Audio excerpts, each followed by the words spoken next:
Hi everyone, welcome back to our channel, We're the Movie Couple. I'm Wendy. I'm Dustin, and this is our review for F1.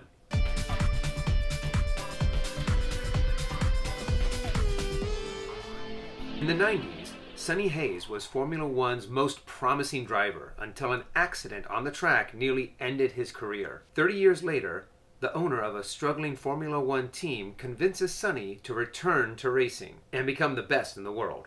Driving alongside the team's hotshot rookie, Sonny soon learns that the road to redemption is not something you can travel alone. Going into F1, I was actually really excited to see some of the racing, to be able to see Brad Pitt in this film, and there was a lot of good actors behind this, and I was just excited to see this kind of redemption underdog story, but yet in the world of Formula One racing. Yeah, as someone who is super unfamiliar with anything to do with racing or Formula One, I understand the excitement behind it, especially there's so many people that are into racing, but like my knowledge is for it was so it's so surface level that I was kind of a little bit honestly worried. I was like, this is not going to be for me. Yeah, what if I don't get it right? And I'm happy to say that through the entire 2 hours and 35 minutes, I was purely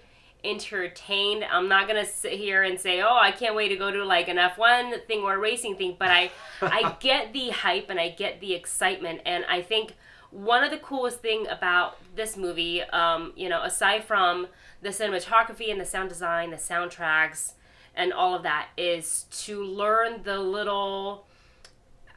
learn about F1 from like a driver's point of view. I don't know if they portrayed it as close as possible to like the real thing, because it is like a made movie, so I'd love to hear some of you guys sort of, comment below on that if you are into F1 or any sort of racing. But there's just a lot of little things, little rules, and I did kind of like you watch a sports thing. You're like, oh, if you're not familiar with the sport, I would kind of equate it to that. Yeah. But I was so happy to learn about all those little things. It's actually really fascinating. Yeah, there was a lot of things that I could tell that went over my head, but when they start chattering on the radio, when they start using lingo, you don't really feel left out. You kind of understand, okay, that's what they do, and I'm really curious, like Wendy said, is if they got that right. Since I have no idea, I'm going to rely on your guys' knowledge.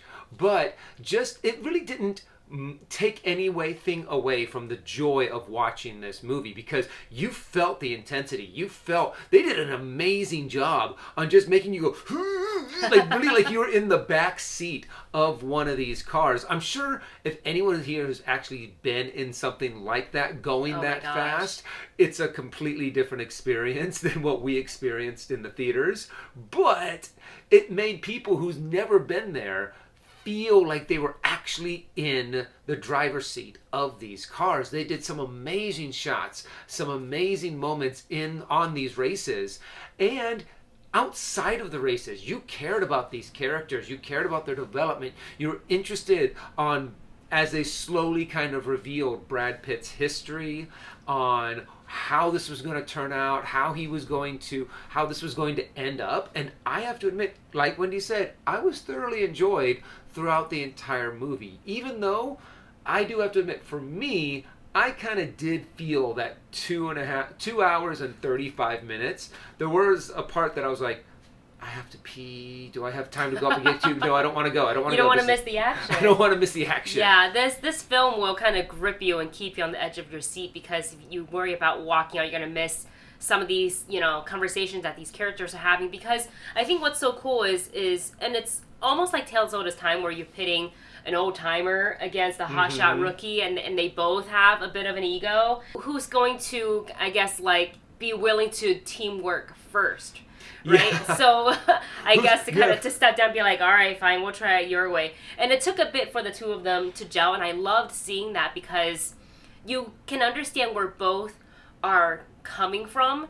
And when something tragic happened on track, it made the situation really real, and it made both characters realize, yeah, we both have experience, we can both talk the talk and walk the walk, but if we don't start working together as a team, like right after this, somebody is not going to come off that track alive. And I think that was a really eye-opening moment, and I loved that moment, and I loved what it took for them to get there. And I love that with Carrie Condon is she's fantastic.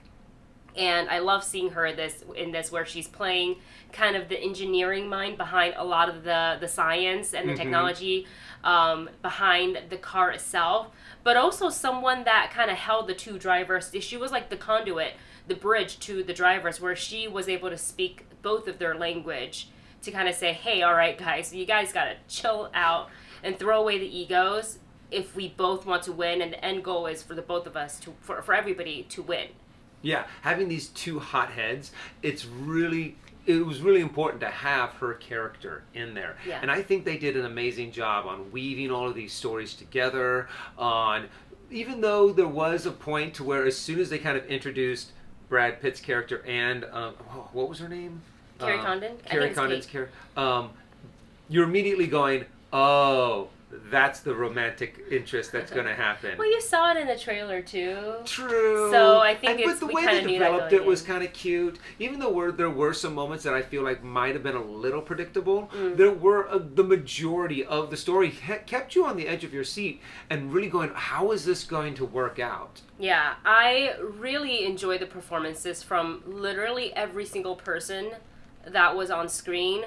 But hats off to you, Mr. Brad Pitt, because this might be one of my favorite roles, and he's done so much. He's had obviously an incredible career as on both TV shows and movies. But I really enjoyed him in this one. It's like kind of going back to, if you look up in the dictionary, movie stars. People's minds are gonna go, they're gonna look at this movie, they're gonna look at Brad Pitt and be like, you sir, it's like him and Tom Cruise, that's classic Hollywood movie stars. And I love seeing this for him because he just oozed all the charisma and the physicality of it as well. So I love seeing that, but I also can't wait to see, I think how you say his name is Damson Idris, in way more things, because his performance is also incredible.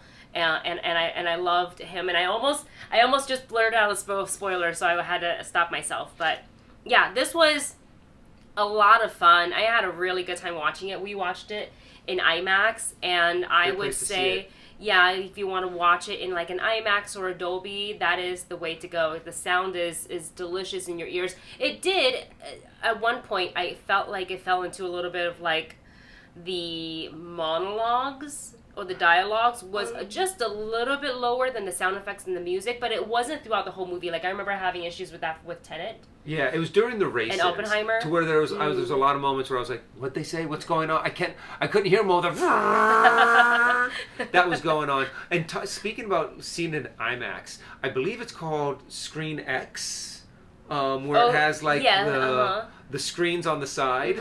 I would think that would be a good theater to see it in as well. But can you also imagine this in 40X?